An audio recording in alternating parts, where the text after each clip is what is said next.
হাসনাত আব্দুল্লাহ কুমিল্লা সরাসরি প্রশ্ন করবেন, ব্যাখ্যার প্রয়োজন নেই। আসসালামু আলাইকুম।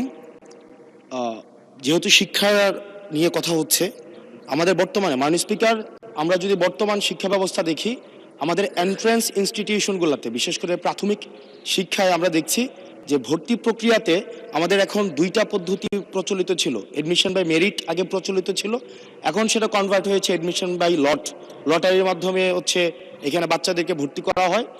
ফলত যেটা হয়েছে, ফিডার ইনস্টিটিউশনগুলোর শিক্ষার মান অনেক কমে গিয়েছে, যার ফলে টার্সিয়ারি এডুকেশনে আমরা হচ্ছে কোয়ালিটি সম্পন্ন ছাত্র আমরা হচ্ছে বিশ্ববিদ্যালয়গুলোতে আমরা পাঠাতে পারি না। এখন মাননীয় মন্ত্রী মহোদয়ের কাছে আমার প্রশ্ন থাকবে, এই যে প্রাইমারি স্কুলে বাচ্চাদেরকে ভর্তি করানোর ক্ষেত্রে আমরা কি ভর্তি প্রক্রিয়াটা আমরা পরিবর্তন করব কিনা, নাকি এই যে এডমিশন বাই লটারির মাধ্যমে আমরা নিব এবং মেরিটকে আমরা হচ্ছে সবসময় হচ্ছে দমায় রাখবো, নাম্বার ওয়ান। আর নাম্বার টু হচ্ছে, আমাদের বর্তমান শিক্ষা পদ্ধতিতে আমরা যদি দেখি, আমরা যারা পয়সা দিয়ে কিনতে পারে তারা হচ্ছে এখন ইংরেজি মাধ্যমটা কিনছে, যারা পয়সা দিয়ে ইংরেজি মাধ্যম কিনতে পারে না তারাই কেবল আপনি যেই শিক্ষা পদ্ধতি আমাদের জন্য জনজীবনের জন্য আপনি চালু করেছেন সেটা আমরা কিনছি, আর যারা সেটাও কিনতে পারে না তারা হচ্ছে মাদ্রাসা শিক্ষা পদ্ধতি কিনছে। আপনার কাছে প্রশ্ন যে আমাদের বর্তমানে একটা দেশে এই তিনটা শিক্ষা পদ্ধতি যেটা অর্থনৈতিক অবস্থার উপরে নির্ভর করে চলে, এই তিনটা শিক্ষা পদ্ধতি জিয়ে রেখে আপনার কি মনে হয় যে আপনি একটা ইনক্লুসিভ শিক্ষা পদ্ধতি নিয়ে আমাদের দেশটাকে আগায় নিতে পারবেন? ধন্যবাদ। মূল প্রশ্ন ছিল জাহাঙ্গীর হোসেনের, মাননীয় সদস্য, সারা দেশে প্রাথমিক ও গণশিক্ষার উন্নয়নে কোনো প্রকল্প গ্রহণ করা হইয়াছে কিনা, হইলে তাহা কি? এখন তো ইন জেনারেল আমরা ডিসকাশনে চলে গিয়েছি, তবুও মাননীয় মন্ত্রী আপনি ইচ্ছা করলে উত্তর দিতে পারেন। ধন্যবাদ মাননীয় স্পিকার, ধন্যবাদ মাননীয় সংসদ সদস্যকে।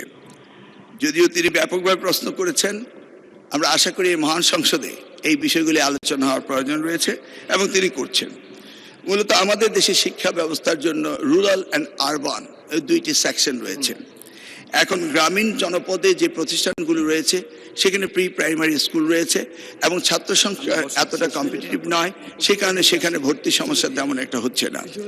ঢাকা শহরগুলোতে আমাদের এই প্রাথমিক স্তরে ভর্তির একটি সমস্যা রয়েছে। এই জটিলতা নিরসনের জন্য বিগত সরকার লটারি সিস্টেম করেছিল, যেটা আদৌ আমার মনে হয় না যুক্তিসঙ্গত।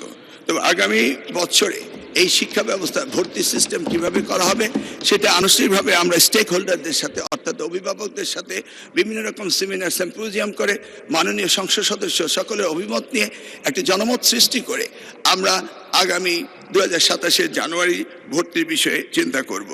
তিনি আরেকটি বিষয় উপস্থাপন করেছেন, আমাদের 3 ডাইমেনশনাল যে শিক্ষা ব্যবস্থা রয়েছে সেটাকে সমন্বিত করা। ধর্ম অনুভূতিতে এফতেদায়ী রয়েছে, মাদ্রাসার মধ্যে রয়েছে, কওমিতে রয়েছে, ইংলিশ মিডিয়াম রয়েছে, বাংলা মিডিয়াম রয়েছে, সবগুলিকে সমন্বিত করা একটি জটিল ব্যাপার রয়েছে।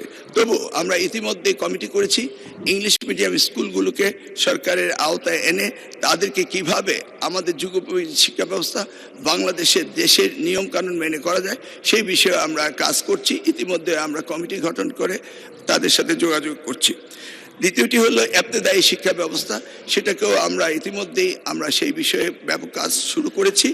আর কওমি শিক্ষা ব্যবস্থাকে কিভাবে অন্তর্ভুক্ত করা যায়, কারণ একটি দেশে বিভিন্ন শিক্ষা ব্যবস্থা না থেকে কিভাবে শিক্ষা ব্যবস্থা সমন্বিত করা যায় সেই ব্যাপারে সরকারের পক্ষ থেকে প্রচেষ্টা এবং উদ্যোগ আমরা নিচ্ছি।